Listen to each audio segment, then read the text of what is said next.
Ларыса Геніуш – паэтка, імя якой было пад забаронай у савецкі час. Яе несправядліва асудзілі, выслалі ў Сібір і да гэтага часу не рэабілітавалі. Ларыса Міклашевіч, дзявочае прозвішча, нарадзілася ў 1910 годзе ў маёнтку Жлобаўцы, цяпер Ваўкавыскі раён. Вучылася ў польскай школе і гімназіі. Дзяўчына захапілася літаратурай, асабліва скандынаўскай і англійскай.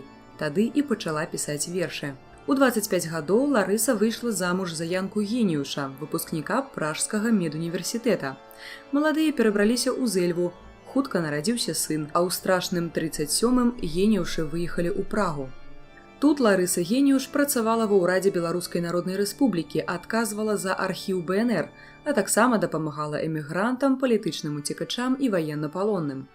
Геніуш пісала: «Гэта былі пераважна гарачыя патрыёты, якія з болем ад'язджалі ў свет, і толькі таму, што бесперспектыўнасць беларускай нацыянальнай працы пры саветах была ім ведамая даўно». У пражскі перыяд Геніуш выступала ў друку ў газеце беларускай эміграцыі «Раніца». Спачатку пад псеўданімам Чайка, а потым пад уласным прозвішчам. Праз 2 гады пасля дэбюту выйшла першая кніга Ларысы Геніуш «Ад родных ніў». Стылёва вершы нагадвалі паэзію Купалы. Найбольш паэтка пісала пра сваё пачуванне свабоды ды настальгію па радзіме, пра перакроены родны край. А яна, на кускі пакрамсаная, у хлуслівым чужым тумане, плугам родных сыноў неўзараная, ціха помачы просіць у мяне. Напіша Геніуш пасля паездкі ў Беларусь у 1943 годзе. Навіны былі страшныя. Маці загінула на высылцы ў Казахстане, бацьку расстралялі бальшавікі. Па вяртанні ў Прагу дадалася яшчэ навіна. Памёр прэзідэнт БНР.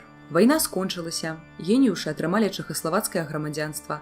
Але пад уціскам Савецкага Саюза яго скасавалі, а Ларысу і Яна дэпартавалі ў Мінск. Тут і прайшоў арышт. Дапытваў паэтку сам Цанава, міністр дзяржаўнай бяспекі. Ён патрабаваў перадаць архівы БНР, а яна патрабавала, каб з ёй размаўлялі па-беларуску. На гэта Цанава пагражаў катаваннямі.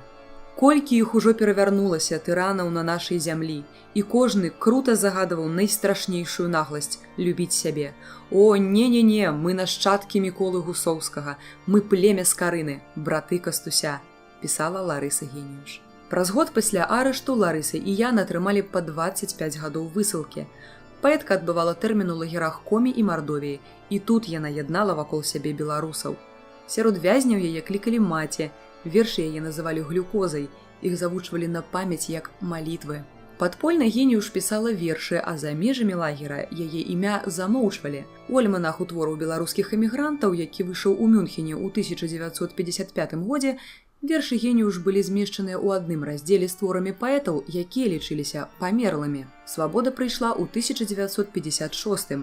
Геніушы вярнуліся ў Зэльву. Тут яны дажывуць свой век з пазнакай у пашпарце без грамадзянства.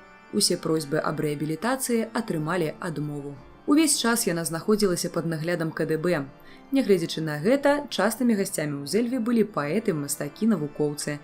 Калі муж памёр, Ларысе Геніуш прызначылі пенсію смехатворную, а горш за ўсё, улады не дазвалялі паехаць да сына, які жыў у Беластоку. Пры жывых бацьках ён стаў сіратою. «Даруй, малы пакінуты юнак, даруй, мой сын. Хачу, каб некалі ты зразумеў мяне, каб дараваў свае мучэнне. Не было ў мяне выбару, сын. Бацькаўшчына і яе інтарэсы важней за цябе, за мяне, за нашага тату», пісала яна. Пасля вызвалення з лагеру творчасць Ларысы Геніуш была пад забаронай 10 год. Толькі ў 1963 з'явіліся публікацыі ў «Полымі», «Голасе радзімы» і «Гродненскай праўдзе». Потым зборнік вершаў «Невадам знёмана». Першая кніга Ларысы Геніуш, якая выйшла ў Беларусе. Паэтцы тады было 57 гадоў. Праўда, з рукапісу цэнзура выкрэсліла 120 радкоў. У архівах Геніуш захавалася шмат празаічных тэкстаў. Выбітнай падзеяй стала пасмяротная публікацыя споведзі паэткі.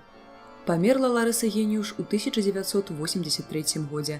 Пахавалі яе поруч з мужам на Зэльвінскім узвышшы. Сёння актывісты праводзяць кампанію за рэабілітацыю паэткі і ўсталявання помніка Ларысе Геніуш.